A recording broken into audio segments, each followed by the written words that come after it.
नमस्कार शेतकरी मित्रांनो, मी सुधाकर राठोड. कालपर्यंत काही शेतकऱ्यांना चांगले कांद्याचे बाजारभाव भेटत होते. अचानक ही अफवा पसरल्यामुळे अजून बाजारभावामध्ये चांगली घसरण झालेली आहे.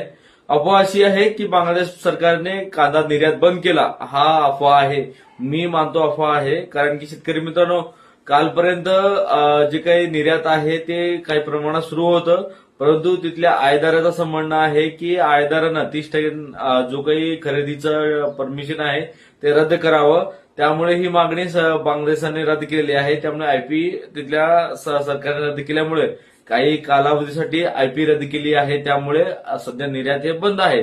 असं निर्यात पूर्णपणे बंद असल्याची माहिती त्यांनी दिलेली नाहीये, तर आपल्या सरकारने सुद्धा दिलेली नाहीयेत. या सर्व गोष्टी 1-2 दिवसामध्ये सुरळीत होतील आणि कांद्याची गरज त्या बांगलादेशला पण आहे आणि कांदा निर्यातची गरज आपल्या भारत सरकारला आहे. कुठल्याही प्रकारच्या अफवाला बळी पडू नका. आता कुठे शेतकऱ्यांना 1-2 रुपये भेटत होते, अचानक या असल्या अफवामुळे परत एकदा कांदा उत्पादक शेतकरी अडचणीत आहे.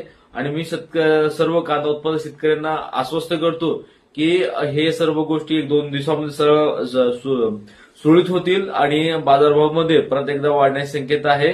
आणि सर्व शेतकऱ्यांना मी निश्चित करतो की बाबा येणाऱ्या काळामध्ये कांदा बाजारभाव वाढीचे भरपूर संकेत आहे. त्यामुळे कुठल्याही शेतकऱ्यांना घाबरून जायचं काही कारण नाहीये. तुम्ही बाजारभावामध्ये कांदा जो आहे टप्प्याटप्प्याने मार्केटमध्ये आणण्याचा प्रयत्न करा. भारतामध्ये सर्व मुख्य कांदा बाजारपेठेमध्ये सध्या जी परिस्थिती आहे, असमांतर बाजारभाव आहे. प्रत्येक कांदा मार्केटमध्ये बाजारभाव असमानता आहे. कुठल्या बाजार मार्केटमध्ये 20 रुपये तर कुठल्या तर 15, कोणाचे 20. इथं साऊथमध्ये जवळजवळ 25-26 रुपये बाजारभाव आहे. अशा अनेक ठिकाणी असमांतर बाजारभाव आहे. आपल्या देशांतर्गतच जास्त प्रमाणात कांद्याची मागणी आहे.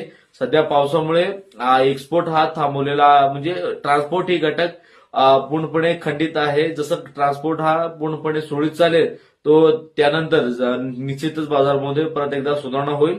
सर्व